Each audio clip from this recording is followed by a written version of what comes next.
Seguimos en Al Borde del Precipicio y es momento de la entrevista del día. Hoy nos acompaña Leonardo Murolo, él es docente e investigador de la CAS, de la Universidad Nacional de Quilmes. ¿Cómo andas, Leo? Bienvenido. Todo bien, bueno, muchas gracias por la invitación. Nos encontramos hace 1 o 2 semanas porque estaba buceando las redes sociales de algunos funcionarios del actual gobierno nacional y empezó a aparecer una palabra que se pronuncia wok, se escribe woke, pensemos en el wok de vegetales pero le sumamos una E. Y se empieza a evitar como el espacio de las redes sociales y también el espacio público. Lo escuchamos al presidente la pronuncia, escuchamos a sus principales funcionarios, ideólogos y la pronuncian, pero con la gente que conversé todavía no la tienen en el radar. Cuando hablamos de wok, ¿de qué hablamos? Es una idea, una palabra que se fue popularizando, ¿no? Lo que estamos encontrando ahora es que en países de Latinoamérica o en Argentina en lo puntual se está utilizando en las últimas semanas, en los últimos meses, ¿no?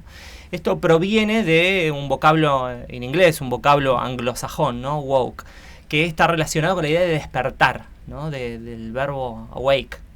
Y en una primera instancia lo utilizaban algunas corrientes políticas militantes y activistas, no necesariamente político-partidarias, progresistas podemos decir, ¿no? Que buscaban jugar en el espacio público la pulseada de que sus temáticas estén en agenda, que sean atendidas por el poder político, por los medios de comunicación, que en primerísima instancia tenía que ver con el antirracismo, ¿no?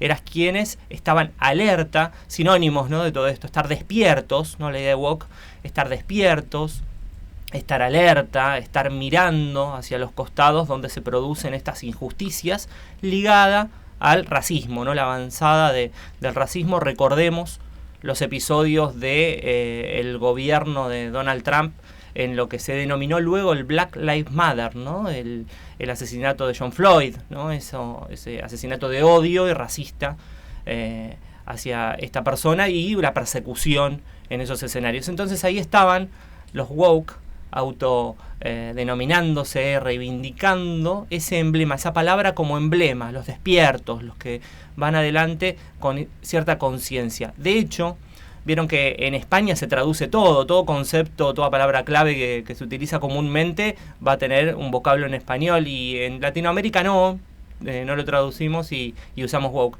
En España usan conciencia o persona con conciencia sobre determinado tema, o despierto también, no literalmente. Ahora bien, ¿qué estamos encontrando últimamente? Que ese emblema se transforma en estigma. Lo retoman las, entre comillas, nuevas derechas, como se dice ahora, los populismos de derecha, los neofascismos, para señalar a aquellos que ya los venían señalando de progre, de colectivista, de comunista, etcétera, diciendo, bueno, estos los woke, denominando cierta dimensión de la batalla cultural, ya no economicista, ya no keynesiano, sino que defiende un conjunto de causas que para estos neofascismos son de izquierdas o progresistas. Entonces se generaliza esa mirada despectiva a los woke, ya no solamente como nació con una mirada antirracista, sino también hacia los feminismos, los colectivos LGBTIQ+, los ambientalismos, los veganos y todos los que se les ocurran a ustedes que están en esta perspectiva que es más progresista que conservadora, por supuesto. De hecho, la Unión Vegana Argentina salió a desmentir una publicación de las tantas que dio retweet Milei sobre que la Agenda 2030 era vegana. Ajá. Entonces, bueno, salieron a desmentir, bueno, la Agenda 2030 no es vegana, más allá de algunos planteos. Hoy en día, entonces, decías, ese término woke engloba de forma despectiva toda esta agenda pro derechos, podríamos decir de alguna manera. Sí, se fue corriendo. Sabes que en el campo comunicacional incluso hay algunos teóricos que planteaban la idea de estigma y emblema, ¿no? Uno recuerda quizás el libro de Erving Goffman, Estigma, planteando la idea de que entre nosotros en una sociedad, incluso la metáfora despertás en una isla desierta con solo una persona y no tardás nada en estigmatizarlo. Digo, nos estigmatizamos en primera instancia desde una perspectiva física, decimos el alto, el bajo, el flaco, el rubio, el morocho, el de anteojos, etcétera, para señalarnos en una sociedad. Ahí se va avanzando en estigmas negativos, ¿no? Para discriminar, etcétera.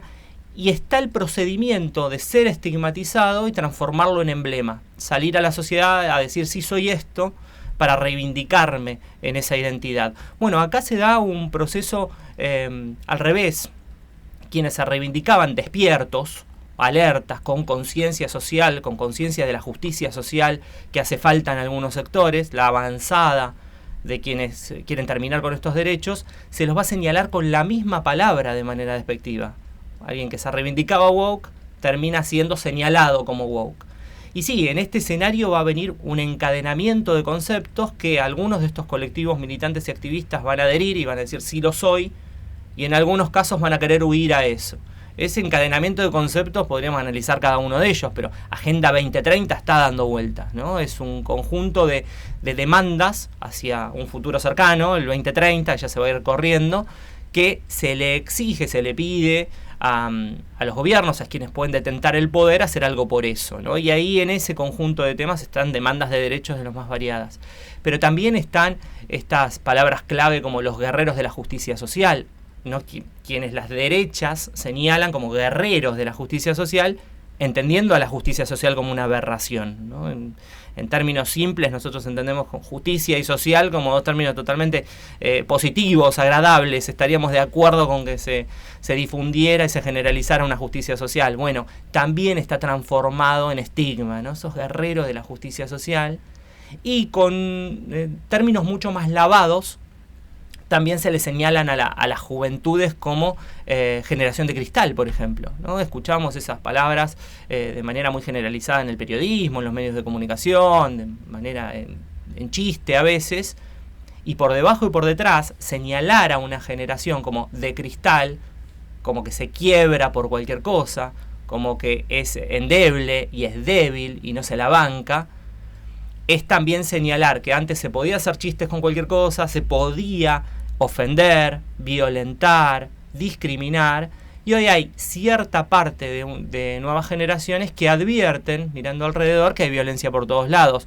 Digo, uno lo celebra eso, ¿no? La existencia de aquello que se denomina de manera despectiva generación de cristal, son un montón de pibes y pibas que se dieron cuenta que el mundo es violento.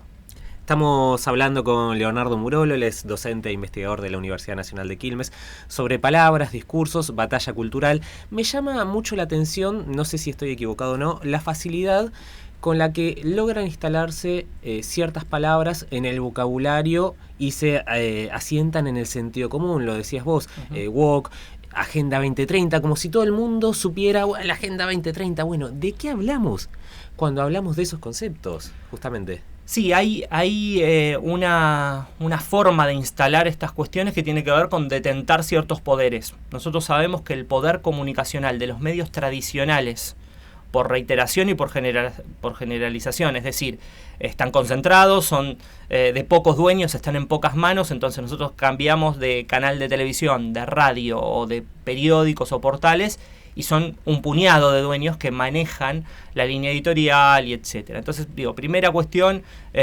concentración de medios no es una problemática propia del siglo XXI que ya venía de antes. Ahora, ese escenario mediático, hay quienes gustan utilizar las metáforas naturalistas de ecosistema de medios o ecología de medios, se le suma a ese ecosistema o ese escenario los digitales, ¿no? A los mass media, a los social media.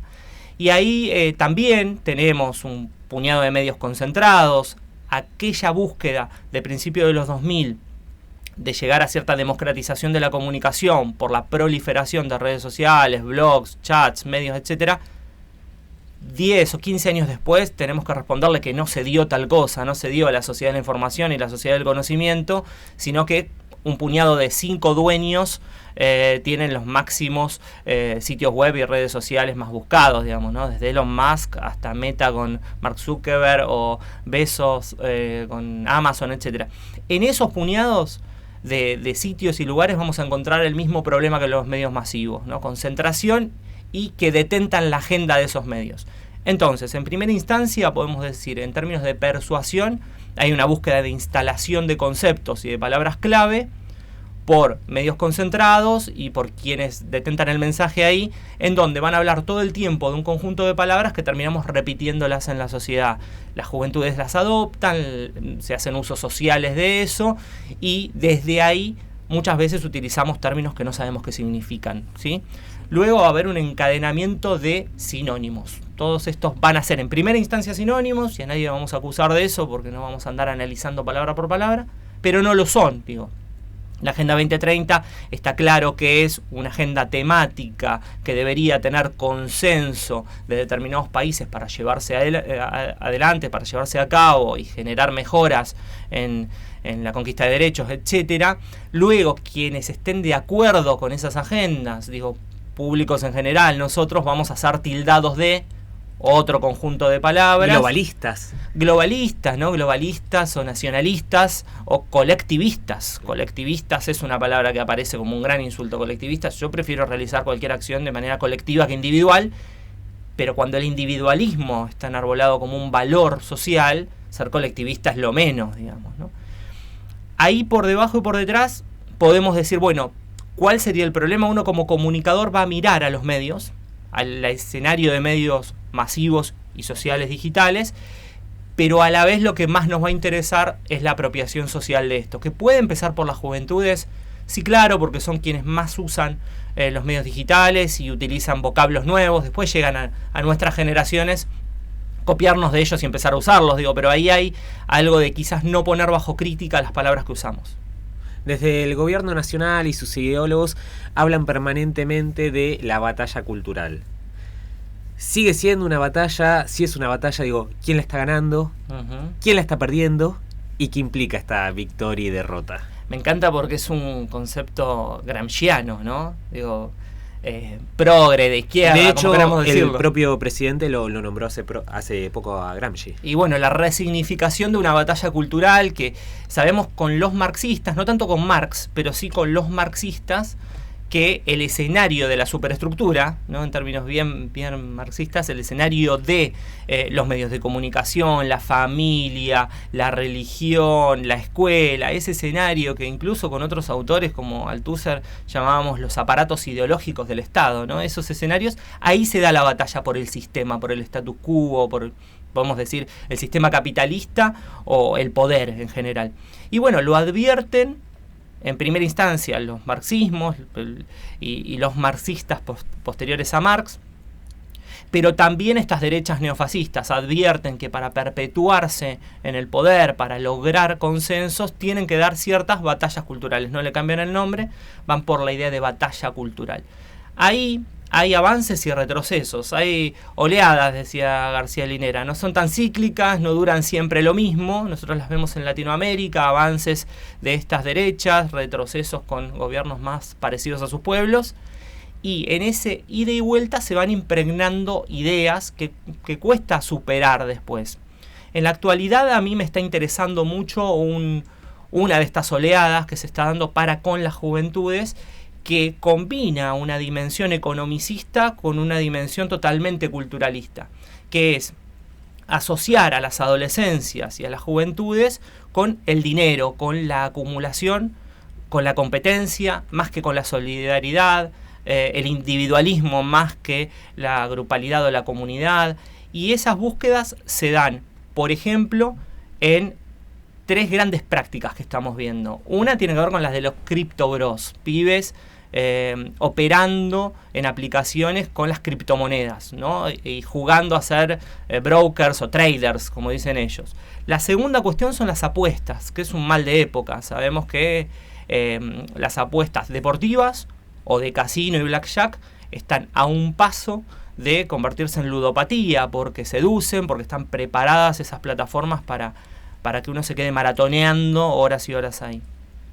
La tercera cuestión es la venta de contenido, ¿no? Compra-venta de contenido en escenarios como OnlyFans o cualquier otro, cafecito, tecito. Hay plataformas disponibles que los pibes y pibas aprenden a usar en billeteras electrónicas, que son como las más comunes, las que necesitan todos los días, para dar un paso hacia estas otras. Por encima de esto, cierta subjetividad piramidal. Hay un aroma a estafa por arriba de todo esto, que se relaciona directamente con que veamos muy seguido el hallazgo y señalamiento de estafas piramidales, ¿no? Al estilo Generación Zoe y todas estas que están pasando. Bueno, que las juventudes se están relacionando entre sí como referidos más que como amigos y compañeros, ¿no? Como alguien a quien te va a ayudar a sumar dividendos, tiene que ver con parte de la batalla cultural de las derechas, ¿no? Llevar a las juventudes hacia ese costado, hacia ese lugar, a la acumulación, la competencia y el individualismo. Y de hecho, en un contexto económico grave de hace años, cada vez más adultos que uno creería que tienen otras posibilidades de actuar o de intervenir, cada vez más adultos se suman a esta promesa de dividendos extraordinarios que no da ningún banco, que no da nadie, solamente te lo da un pibe de 20 y pocos años que vive en un country de Berazategui, y como se saca fotos con un lindo auto, pensamos que él va a ser nuestro salvador y que nosotros después podemos salvar a otros. Ahí, ya que estamos hablando de palabras, ¿no? Lo que también se influye en estos jóvenes y en esta sociedad contemporánea es la idea del emprendedurismo, del ser emprendedor. Es que hay dos palabras con las cuales yo no me pelearía. Digamos, no decir emprendedor, me gustaría rescatarlas incluso, resignificarlas. Digo, el emprendedor es algo incluso positivo, es interesante que alguien tenga ímpetu para emprender cualquier cuestión sea, incluso economicista, digo, ¿no? Un emprendimiento económico. Pero está llevado en la contemporaneidad a oponerse a trabajo, a oponerse a trabajador. Digo, el emprendedor se hace a sí mismo, necesita 100% del mercado, pero no del Estado, y lo que vale es su ímpetu, su valor y nada más que eso, no condiciones propicias para que logres tus objetivos o tus metas o tus propósitos. En cambio, el trabajador es un luchador por sus derechos, es un reivindicador de lo colectivo. Entonces, si la idea de emprendedor va a estar en contra de aquello otro, si no dialoga con que el emprendedor es un trabajador en definitiva, en otras condiciones, pero lo es, y podría propugnar sus propios derechos, etcétera, digo, me gustaría resignificar esa palabra porque no es menor.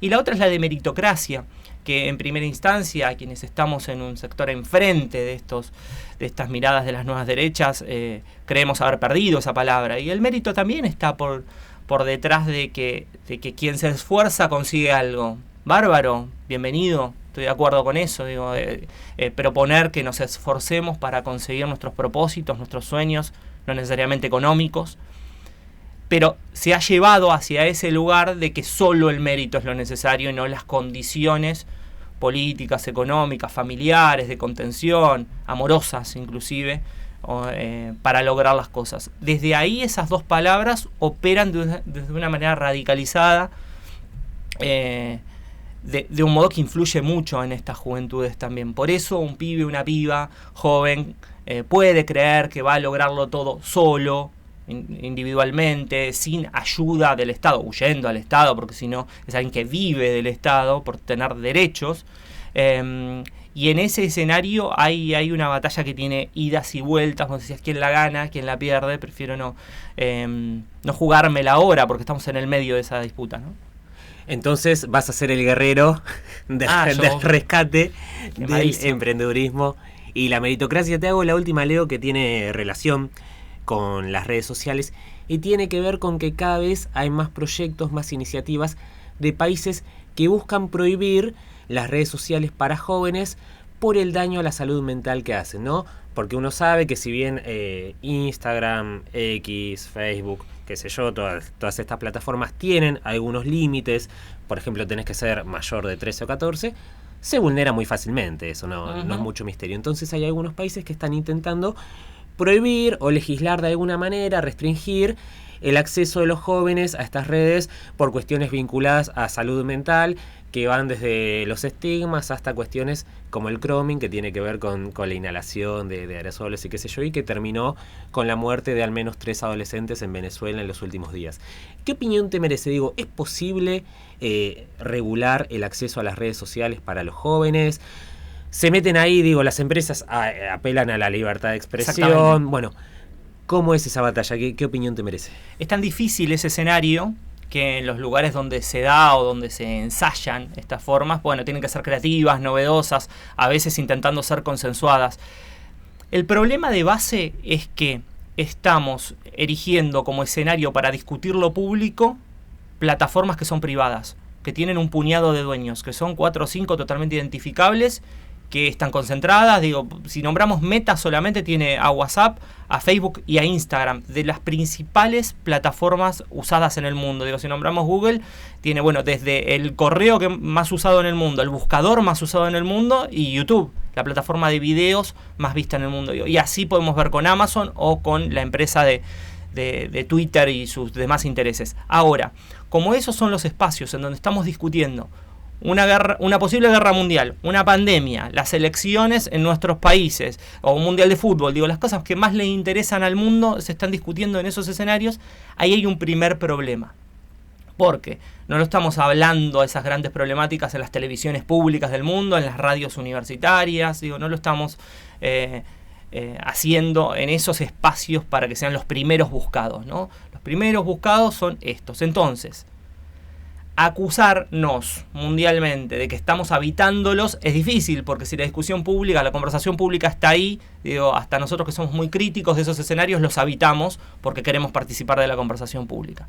Las juventudes son las primeras que llegan a los nuevos desafíos de la comunicación. Sale una plataforma nueva, son los primeros que las van a habitar.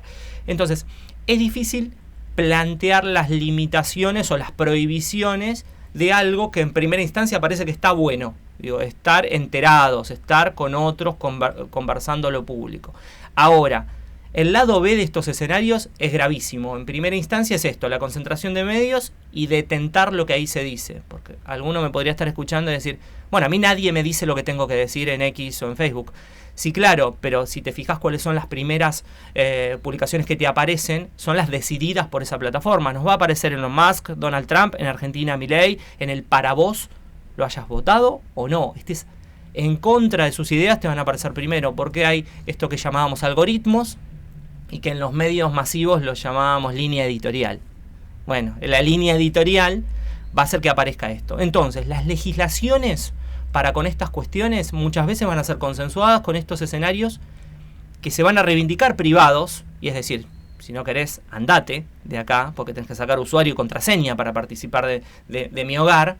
Entonces vos decís, no quiero regularte, que tengas determinadas reglas en ese lugar, porque inciden en lo público, y ahí se da un debate, donde se esgrime la libertad de expresión, la libertad de prensa, más que la de expresión, porque ellos quieren ahí editorializar, y hay algunas sociedades que pueden, con los medios masivos, que son concesionados, que son del Estado pero concesionados, tener observatorios o tener penalidades, según algunas cuestiones que se digan en esos espacios, que cruzan los límites de la violencia, digamos, de la vulneración de derechos, etcétera. Entonces, donde se pudo haber avanzado son en cierta autocensura de los habitantes de las redes sociales y acatar las reglas de estos espacios. Luego, los estados han entrado muy poco en estos espacios para regularlos, por temor a estar avanzando en este argumento de la libertad de expresión, a lo sumo con